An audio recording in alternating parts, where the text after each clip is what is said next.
মাদারীপুর সদর উপজেলার জিকরহাটি এলাকায় ক্রিকেট খেলাকে কেন্দ্র করে বোমা বিস্ফোরণ ঘটিয়ে বাড়িঘরে হামলা চালিয়ে ভাঙচুর ও লুটপাটের অভিযোগ উঠেছে। রোববার সকালে গটমাজি ইউনিয়নের জিকরহাটি এলাকায় এই ঘটনা ঘটে। বিশেষ প্রতিনিধি মোহাম্মদ হেমায়েত হোসেন খানের তথ্য ও চিত্রে বিস্তারিত। ভুক্তভোগী পরিবার ও স্থানীয় সূত্রে জানা যায়, শুক্রবার বিকেলে ক্রিকেট খেলাকে কেন্দ্র করে আইয়ুব খান ও জাহাঙ্গীর খানের লোকজনের মধ্যে কথা কাটাকাটির এক পর্যায়ে হাতাহাতির ঘটনা ঘটে। এরই জের ধরে আজ সকালে প্রথমে জাহাঙ্গীর খানের বাড়ি ও তার উপর বোমা বিস্ফোরণের ঘটনা ঘটানো হয়। এরপরে জাহাঙ্গীর খানের সমর্থকরা আইয়ুব খানের বাড়িতে বোমা বিস্ফোরণ ঘটিয়ে হামলা চালিয়ে লুটপাট করেছে বলে অভিযোগ উঠেছে।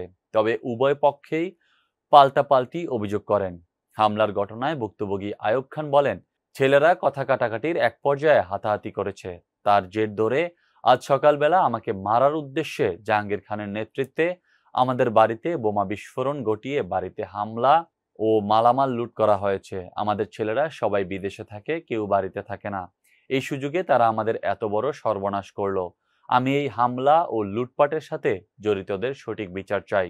অপরদিকে অভিযোগ অস্বীকার করে জাহাঙ্গীর খান বলেন, আইয়ুব খান ও তাদের লোকজন আমাদের বিরুদ্ধে যে অভিযোগ দিয়েছে সম্পূর্ণ মিথ্যা ও ভিত্তিহীন। আমরা কারো বাড়িতে হামলা করিনি, বরং তারা আমার উপর বোমা মেরেছে। আমি আহত হয়েছি। আমার পায়ের অবস্থা ভালো নয়। আমি চিকিৎসা করানোর জন্য হাসপাতালে আছি। এ ব্যাপারে মাদারীপুর জেলা অতিরিক্ত পুলিশ সুপার জাহাঙ্গীর আলম বলেন, আমরা খবর পেয়েই ঘটনাস্থলে পুলিশ পাঠিয়েছি এবং দুই পক্ষকেই শান্ত থাকার জন্য পরামর্শ দিয়েছি। উভয় পক্ষই বর্তমানে শান্ত রয়েছে। এখন পর্যন্ত দুই পক্ষের কেউই কোনো অভিযোগ দেয়নি। অভিযোগ পেলে প্রয়োজনীয় ব্যবস্থা গ্রহণ করা হবে।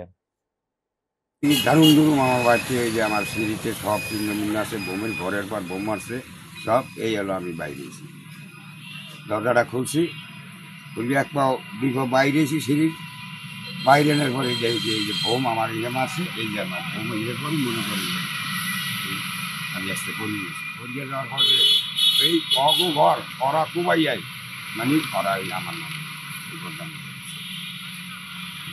পিরোজপুর জেলার নেসারাবাদ রেজিস্ট্রার কার্যালয়ে দলিল লেখক, নকল নবশী ও স্থানীয় কর্মচারীদের পেশাগত দক্ষতা বৃদ্ধি ও নাগরিক সেবা বিষয়ক দিনব্যাপী অভ্যন্তরীণ প্রশিক্ষণ কর্মশালা অনুষ্ঠিত হয়েছে।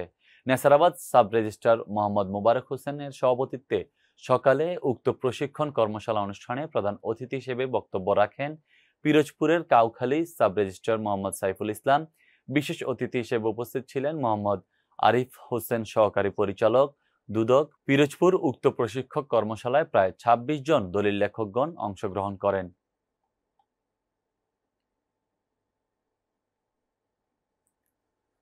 বাগেরহাটের চিতলমারীর স্বনামধন্য বিদ্যানিকেতন বোয়ালিয়া মাধ্যমিক বিদ্যালয়ের নবগঠিত অ্যাডহক কমিটির পরিচিতি ও মতবিনিময় সভা অনুষ্ঠিত হয়েছে। বিদ্যালয়ের শিক্ষক ও শিক্ষার্থীদের আয়োজনে রোববার সকালে বিদ্যালয়ের সেমিনার হলে বর্নার্ডো আয়োজনে এই পরিচিতি ও মতবিনিময় সভা অনুষ্ঠিত হয়। এ সময় স্বাগত বক্তব্যের মাধ্যমে অনুষ্ঠানের শুভ সূচনা করেন বিদ্যালয়ের প্রধান শিক্ষক মৃণাল কান্তি মিস্ত্রি। সংবর্ধনা অনুষ্ঠানে অ্যাডহক কমিটির নবনির্বাচিত সভাপতি ও উপজেলা পরিষদের সাবেক মহিলা ভাইস চেয়ারম্যান রুনা গাজীর সভাপতিত্বে অতিথি হিসেবে উপস্থিত ছিলেন উপজেলা বিএনপির সদস্য সচিব আহসান হাবিব ঠান্ডু, যুগ্ম আহ্বায়ক শরীফুল হাসান অপু, শেরেবাংলা ডিগ্রি কলেজের ভারপ্রাপ্ত অধ্যক্ষ মিজানুর রহমান কাজী, বাগেরহাট যদুনাথ স্কুল অ্যান্ড কলেজের অধ্যক্ষ জিমি মণ্ডল, জেলার স্বনামধন্য আইনজীবী বলাই চাঁদ বিশ্বাস, উপজেলা বিএনপির সাবেক সভাপতি অ্যাডভোকেট কাজী মনোয়ার হোসেন, হিজলা ইউনিয়ন বিএনপির সভাপতি রহমান গাজী, সাধারণ সম্পাদক ডক্টর ওয়াসিক, উপজেলা যুবদলের আহ্বায়ক জাকারিয়া লিমন প্রমুখ।